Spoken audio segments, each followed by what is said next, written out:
నిన్న సాయంకాలం తునిలో మీడియా సమావేశంలో ఎక్కువ అరెస్ట్ చేసి మీ అందరికి కూడా తెలియపరిచిన తర్వాత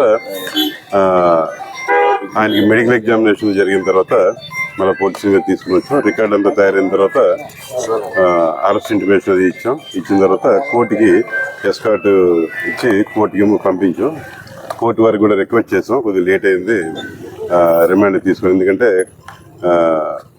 లోకల్గా మేము శాంతి భద్రతలు కానీ మిగిలిన విషయాలు కూడా చూసుకోవాలి కాబట్టి రాత్రి మీద పంపించడం జరిగిన తర్వాత మార్గ మధ్యంలో కోమటి చెరువు ఏదైతే ఉందో అక్కడ ఈ నిందితుడి యొక్క రిక్వెస్ట్ మేరకు వీళ్ళు ఆపారు, బండి ఆపి ఆయనకి సమ్ నేచురల్ కాజ్ అనండి లేదా బహిర్భావం దానికి అవకాశం ఇచ్చారు. ఇచ్చినప్పుడు మిస్ చేయడని చెప్పేసి వాళ్ళు మాకు తెలియపరిచారు.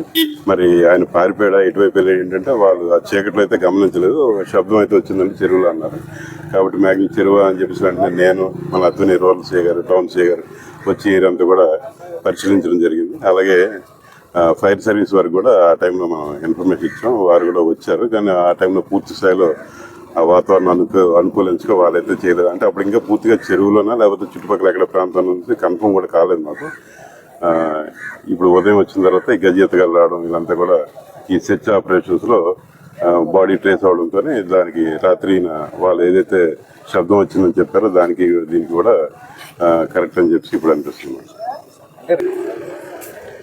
నేచురల్ కాజ్ అన్నది అది కూడా ఒక రకమైన హ్యూమన్ రైట్, అది కూడా ఒక రకం మనం దాన్ని నిరాకరించడానికి లేదు.